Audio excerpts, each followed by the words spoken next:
see how this goes.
Well, good morning and welcome. My name is Patricia Gill. I'm the president of the Hinsdale Music Club, and we are thrilled to be here. This is our first live meeting in 20 months. Our last live event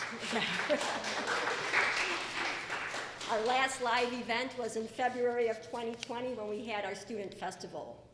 I really would like to thank our dedicated members and officers for keeping our club going during this pandemic. That really is quite an accomplishment.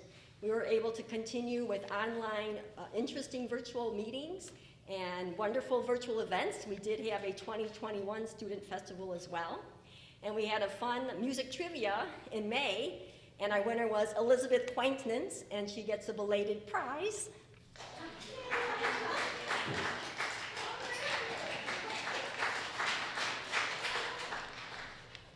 So this really is a time for celebration. We are just thrilled to be here. We welcome our guests, we welcome our members, and our program today leader is Patricia Deckert, and what a better way to celebrate than with the music of Bach. So we will get started.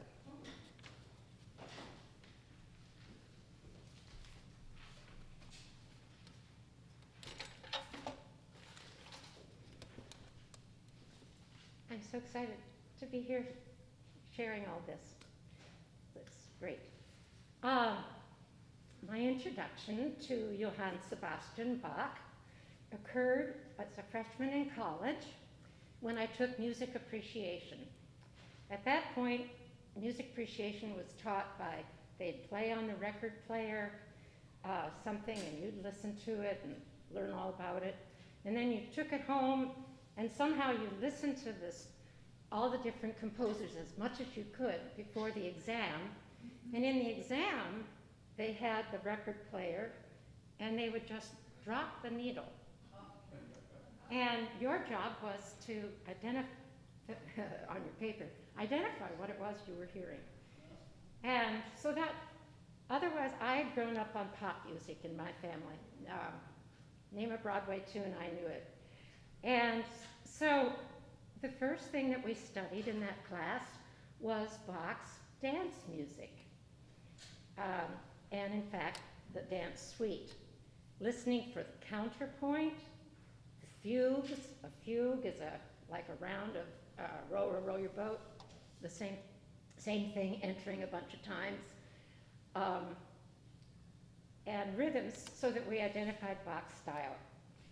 Thus, I learned to listen for the dance when I listened to a lot of Bach's compositions.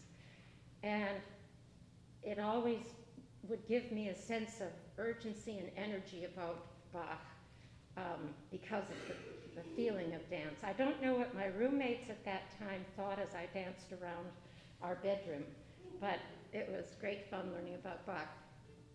Thomas Zoells is going to share a dance suite with us.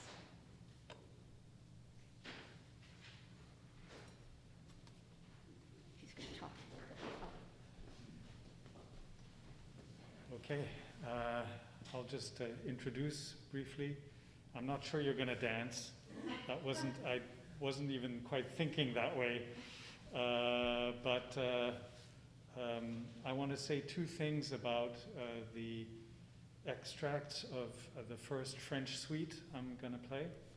The first thing is there's nothing French about a French suite. There's nothing English about an English suite. And there's probably nothing Italian about an Italian concerto. The name French came after Bach had passed. Yes, all of the dances have French names, so it's the Allemande and the Courante and the Sarabande and the Gigue and so on. So they're French dances, but that doesn't make it a French suite. So he, I forget what he just named it, a suite of some sort. He wrote it for his wife as a present. Like a lot of Bach things, it's both an exercise and beautiful music at the same time. So the second thing I want to mention is that the first French suite it's a little bit unusual in that in the Middle Ages, the diminished seventh chord was considered the devil's chord, and the church forbade its use. And Bach liked to push the limits, and in the French suite number 1, you're going to hear the devil's chord everywhere. like nearly every other bar, there's the devil's chord in it. So there you have it. Enjoy.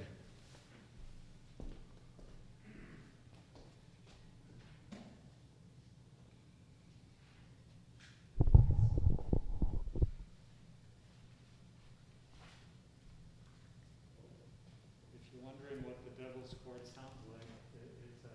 So this is the beginning.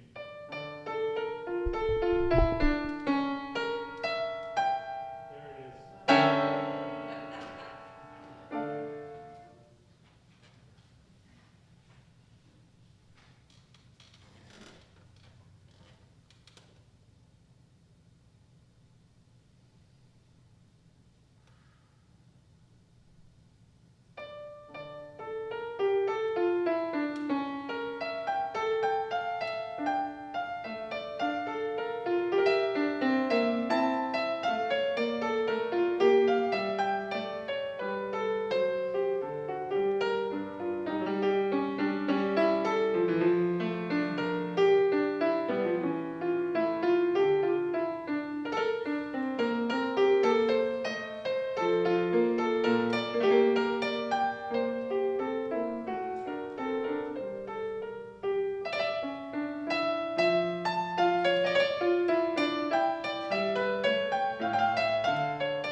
jig ever since, which may be just me playing with language. But it's often a rather peppy tune.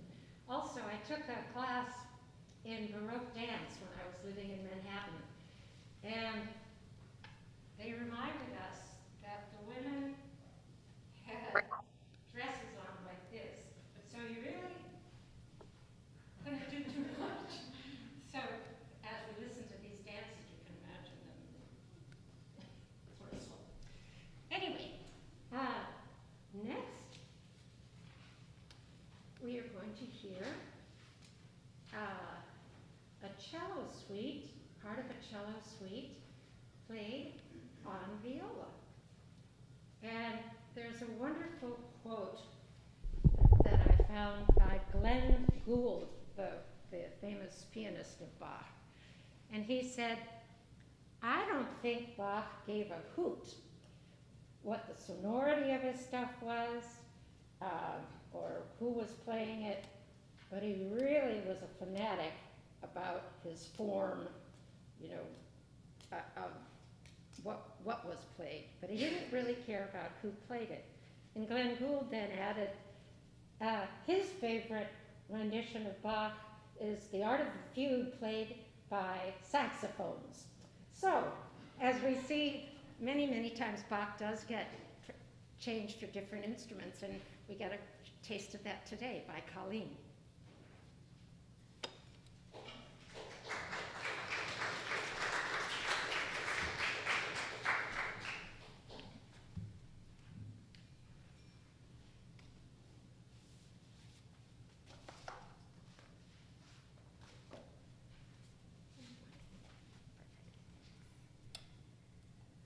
So I'm gonna read some.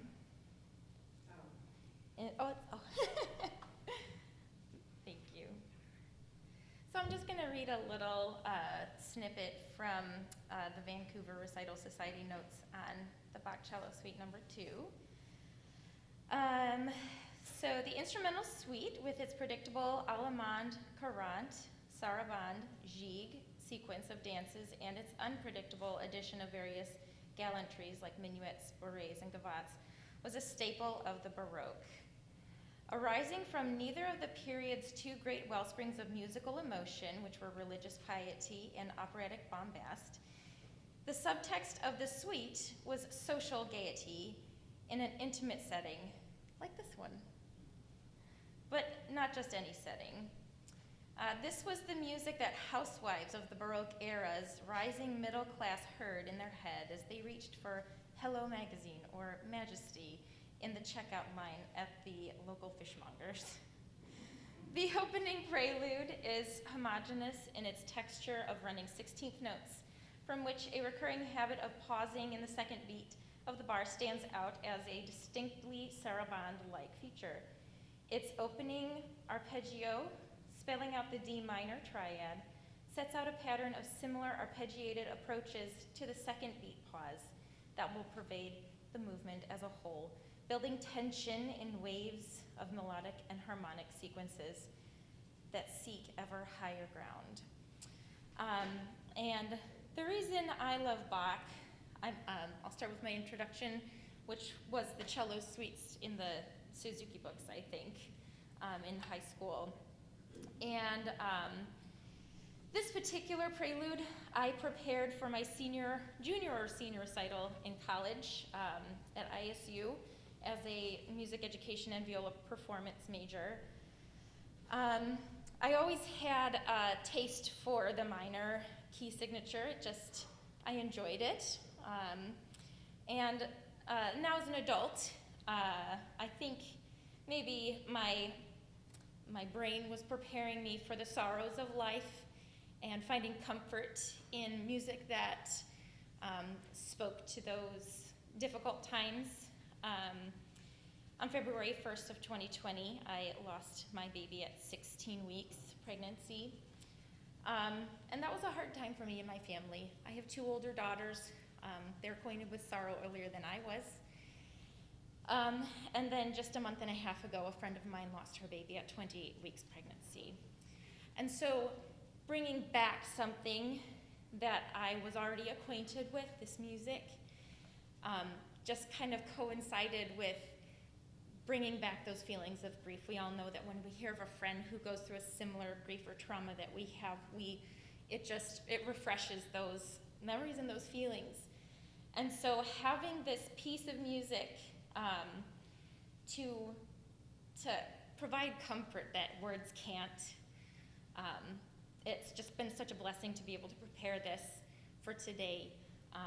So yeah, I love Bach because in his very structured, as you were speaking about, way, just he wrote music that can speak to the sorrows of my life, and it brings me comfort.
For the Love of Bach is the title that Patty and I came up with maybe a year ago.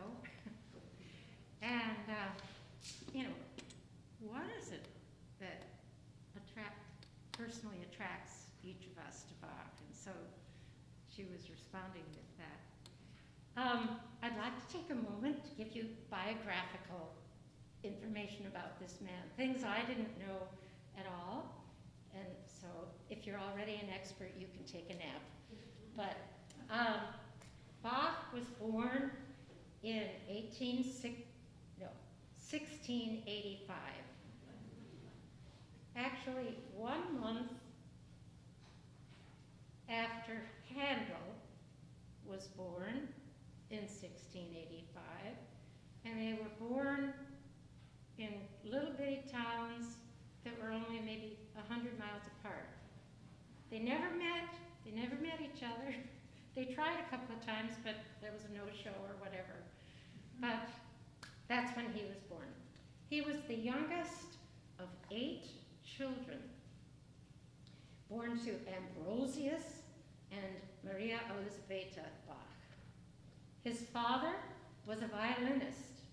His grandfather, his uncles, his cousins, they were all musicians. If you went someplace in Germany and said, "Do you know Bach?"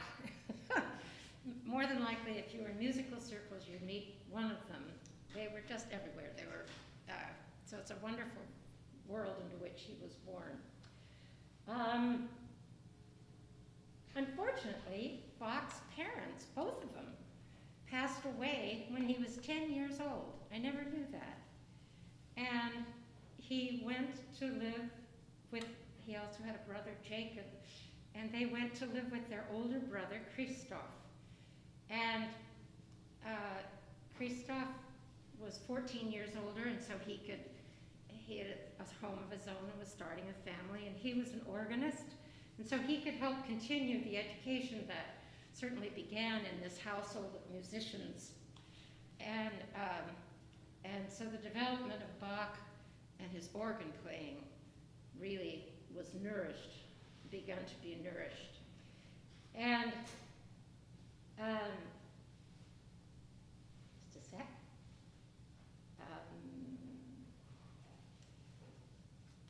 His brother had actually gone off to study with the composer Pachelbel. And so he was really a very serious musician. When Bach was 18, he really was just thirsting after stimulation and inspiration from other artists.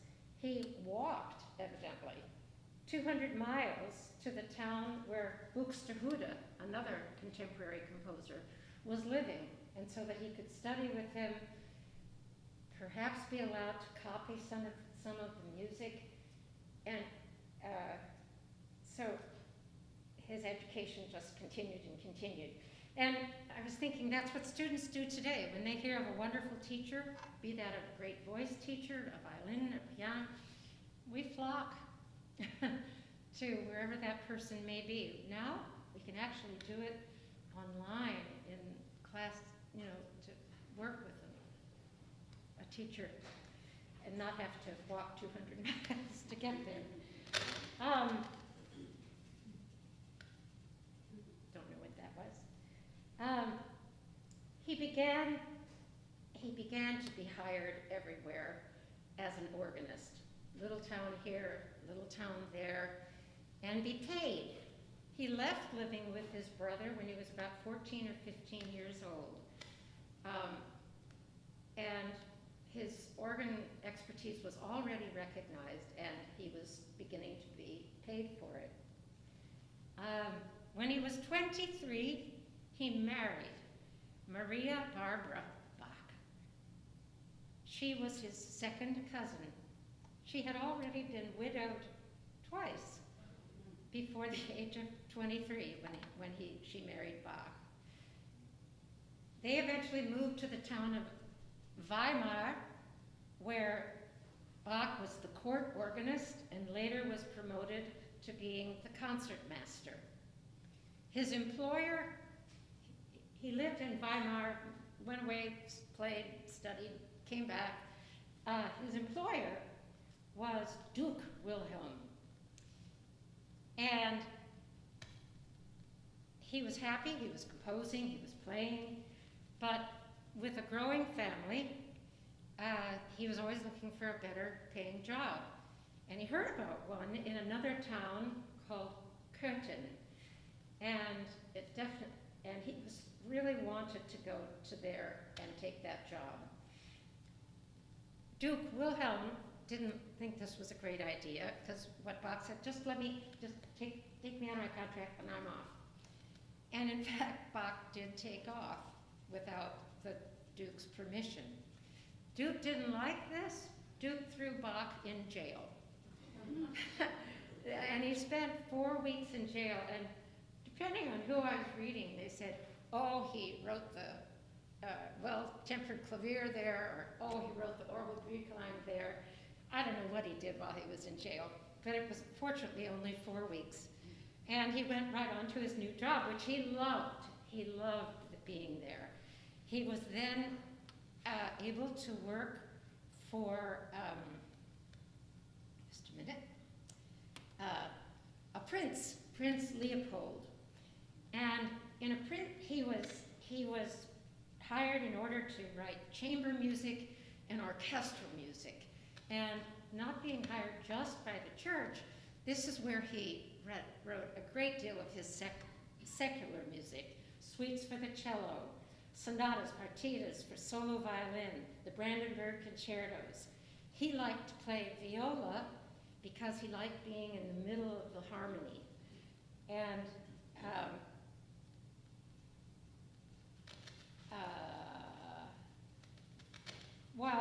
so Bach was just prolific. And he went off with Prince Leopold on some excursion, and it took him away from home for 2 months. And when he came back, he learned that his wife, who had given him 7 children, had suddenly died. And it was just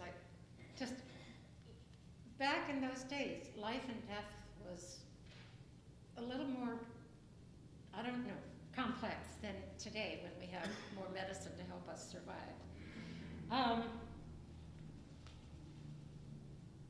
He met his second wife while he was the master of music in Curtin, in the court. She was a soprano. And you say, wait a minute, I thought women couldn't sing. And they couldn't. They could not be in the church. So we had boys' choirs and boys' soloists, and everything was male. But in the court, she was a hired soprano, so that when they put on programs and that sort of thing, she could be there singing. And occasionally Bach and she did programs together in the prince's home for a party or whatever. And so not that many, well, about a year and a half after the passing of his wife, he was married to Anna Magdalena Bach. And they had 13 children, which is quite remarkable. Unfortunately, in those days, by the time, in terms of the Bach children, only 10 of them actually made it to adulthood. So 20 doesn't sound like so many when only 10 were able to stay healthy and survive. She was also, Anna Magdalena was a very good copyist. And as I read about copying, and then it said, you know, they didn't have printers. So somebody had to, if he wrote something or some other composer, if you want to study with Buxtehude, you might go up there and you'd be madly copying the music that the composer had written. She was outstanding at this and was actually helping support the family with doing copying for her husband and for musicians in general in their lifetime. They eventually went and lived in the city of Leipzig, and this was, they lived there for 30 years, and Bach was, he was the head of church music for the city of Leipzig. And that meant taking care of music for one thing said 5 different churches, all in the Leipzig area. The one where he himself was the organist was the Thomaskirche, or the Thomas Church. And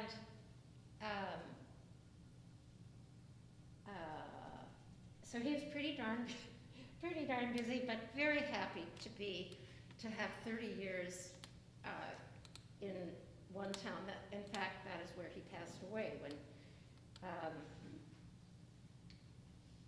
what he wrote there were the Magnificat, the St. Matthew Passion, most of his cantatas. He wrote 200 cantatas.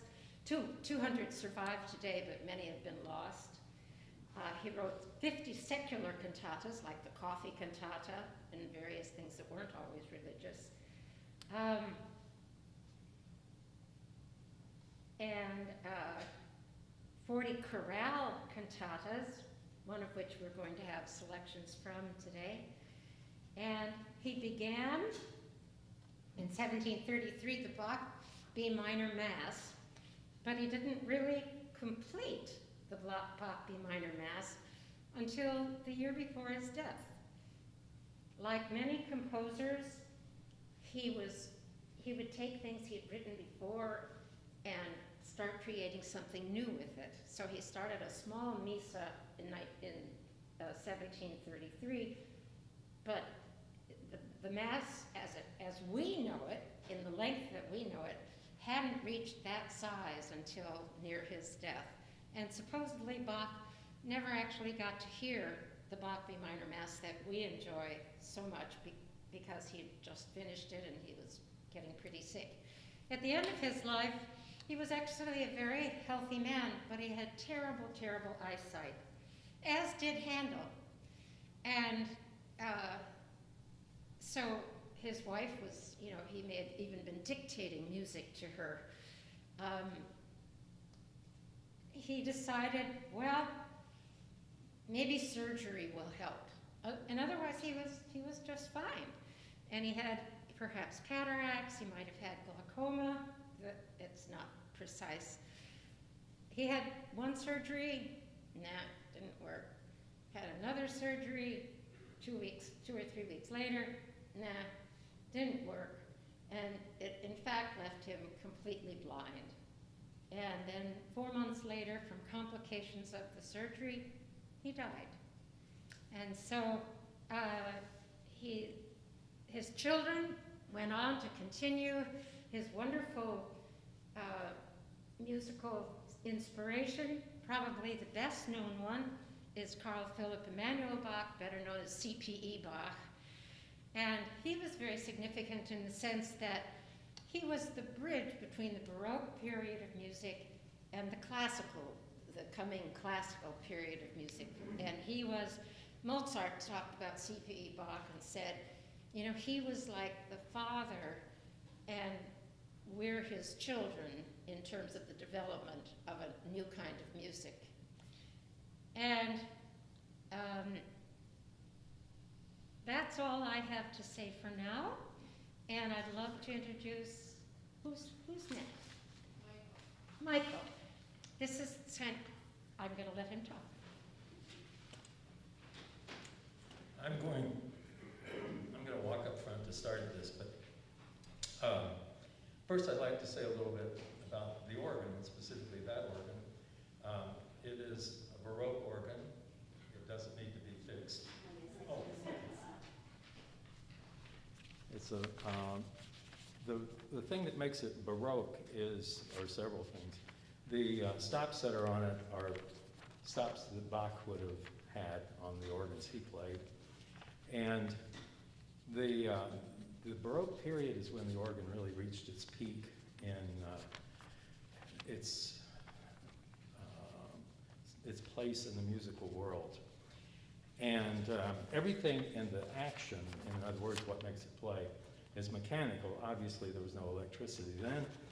And so, for that reason, there are organs that are 500 years old, still surviving in Europe.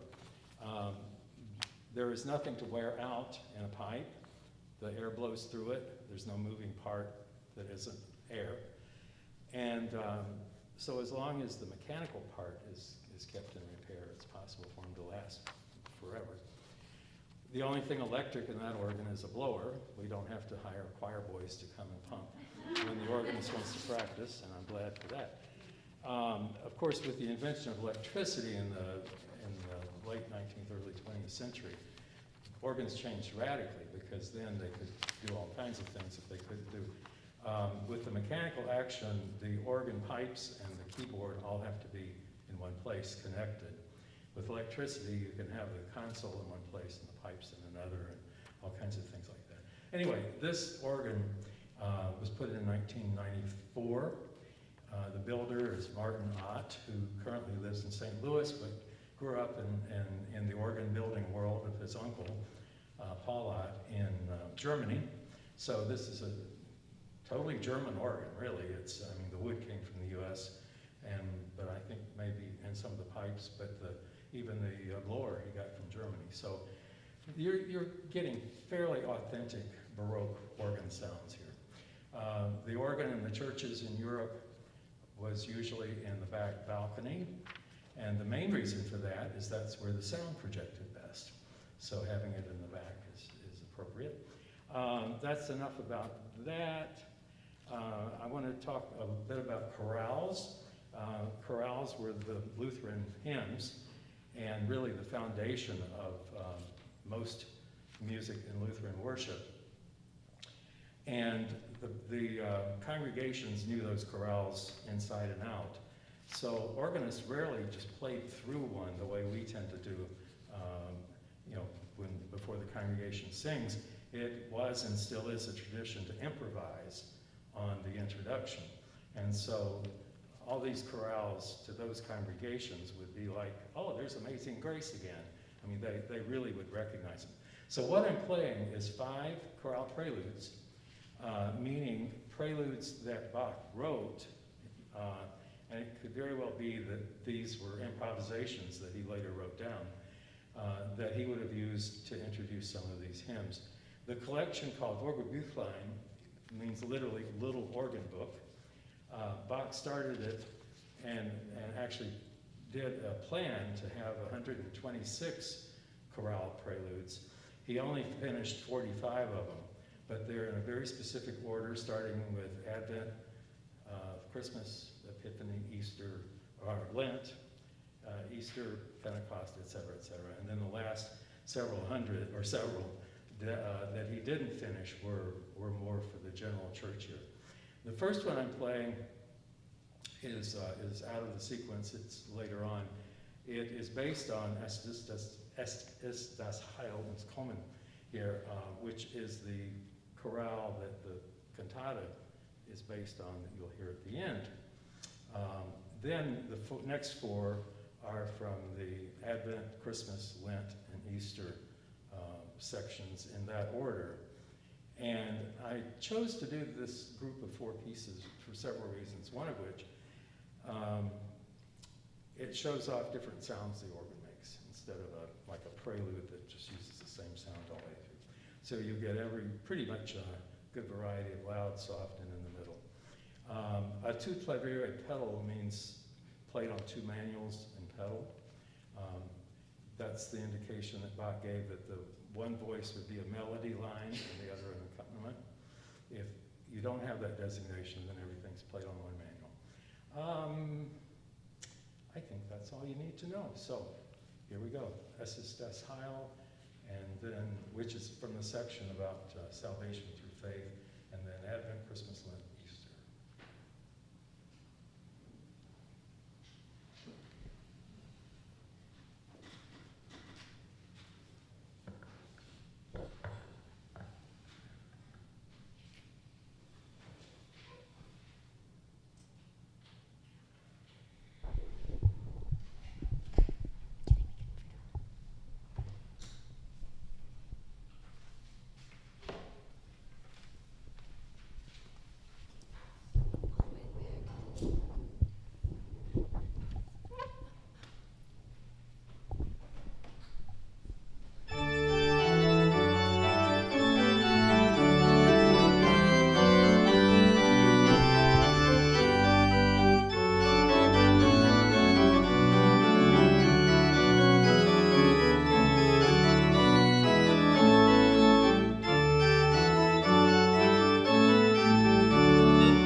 it down the hall, stretch, whatever you choose, but we're going to stick to 5 minutes.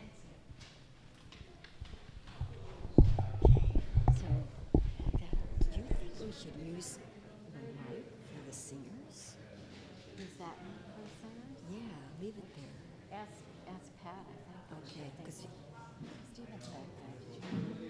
no.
Because I there's a mic. think Janet, I think she'll bring, she'll bring this back. Yeah, I know.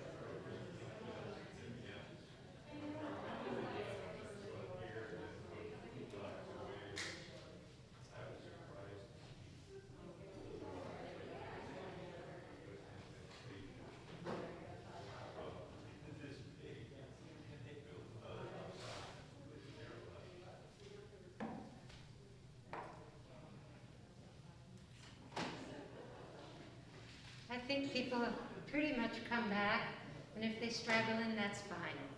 I'm going to give the program to Elizabeth Quaintance, someone who's helped keep our club going for many, many wonderful years. Thank you.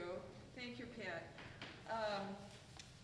I first started studying Bach, I think, in junior high school. My mother had an old copy of the two-part and three-part inventions, and I started attempting to work on those.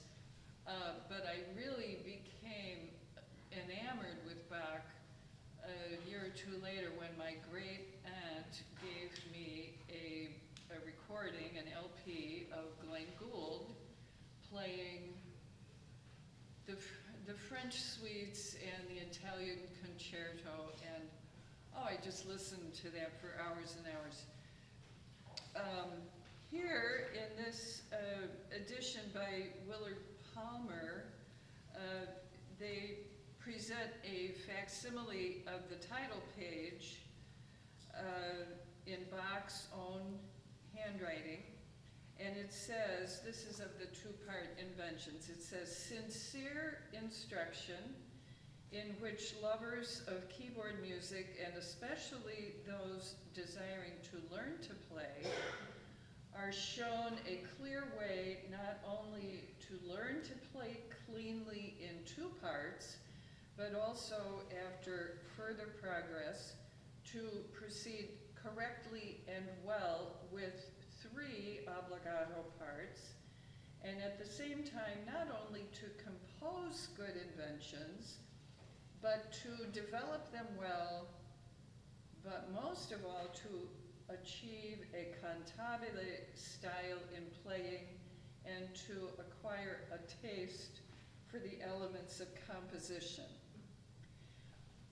Well, I would say I did not succeed to any of those goals, except perhaps playing one or two of the two-part inventions. So, but these inventions were actually part of music instruction for his children.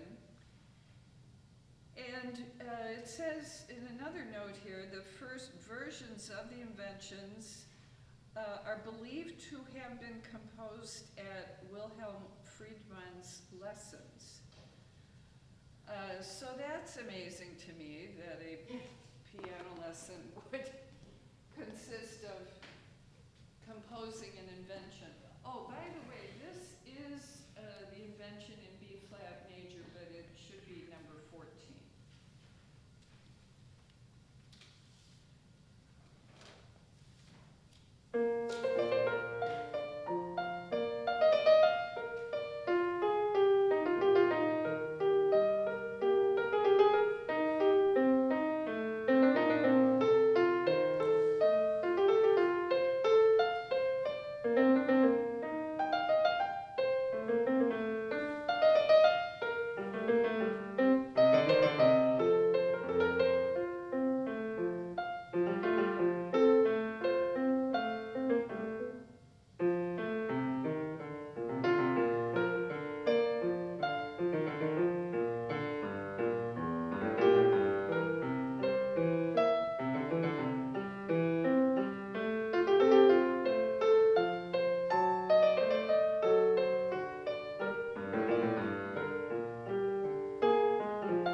so maybe you can tell my left, my left hand still is not quite working normally, but that's a poor excuse.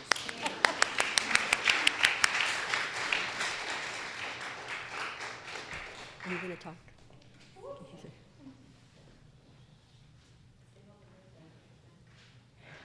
I'm going to invite Janet Cole to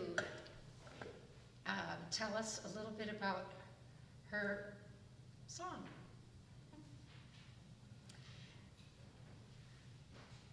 Well, I was going to share a couple of Bach highlights in my life, very briefly.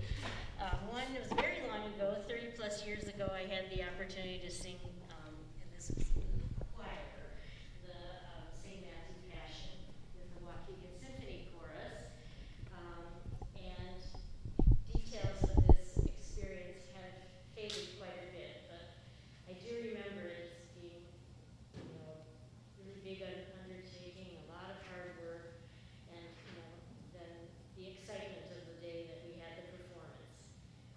Much more recently, my church choir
Hinsdale Music Club. It's a study club where we're not like bringing in singers and instrumentalists, you know, to entertain us, but in addition to enjoying what we're doing, we're learning a great deal. And I can only say, and I encourage club members, that the experience of studying about Bach for the last year, this was supposed to take place last year, it's just great. You learn so much. It enriches your own life. And if you're approaching to passing one's prime in life, it's another way to participate in the music club that's extremely, extremely meaningful. And relating to members of the club by making music together is an absolute delight. We're going to end today with a duet that comes from a Bach cantata. As I mentioned before, he wrote lots and lots of cantatas. He was required sometimes practically every week to write a new cantata, or maybe once a month. And so I can't imagine how he did that. I can't imagine how he did all the wonderful things that he's done. This particular cantata had a fun history that, if I can just find it,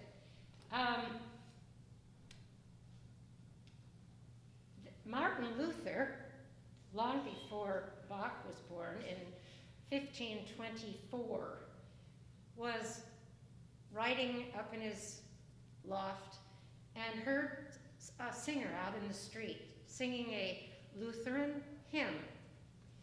And it wasn't yet labeled a Lutheran hymn. It was just a hymn that people of the era, they were just kind of like, we'd sing "All Who Christian Soldiers" or something when we were children. And he evidently wept and yelled out the window, "Please sing it again." And it had been written by a man whose name is Paul Speratus. And he had been a Catholic priest who converted to Protestantism and became a reformer and actually a Protestant preacher. And then eventually Bach came in contact with this collection of Lutheran hymns that began with Luther himself and composing and all of that. The translation of our duet is, "Lord, you behold, instead of good works, you behold the heart's strength of faith. Only faith brings salvation. All else is too meager to help us." It was originally written for oboe and flute, but as Glenn Gould said, Bach didn't give a hoot who actually would perform what instrumentation would be used. So we have two violinists, and that's it.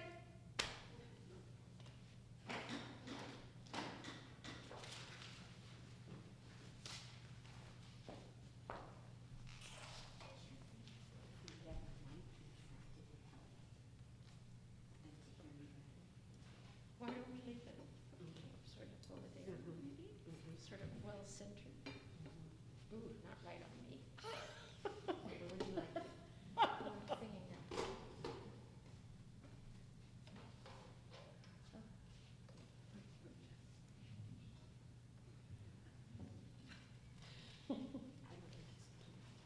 Okay.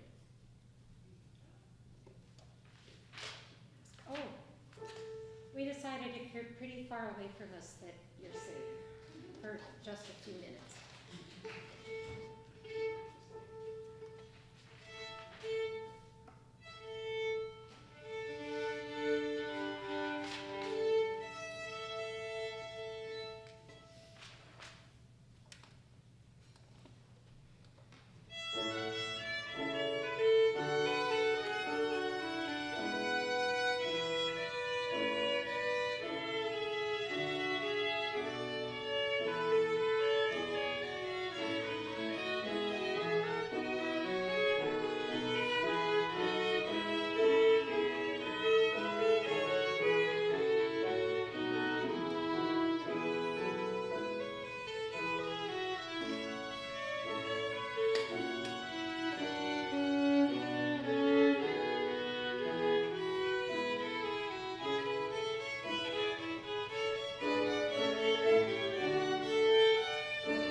okay, but did you feel the dance?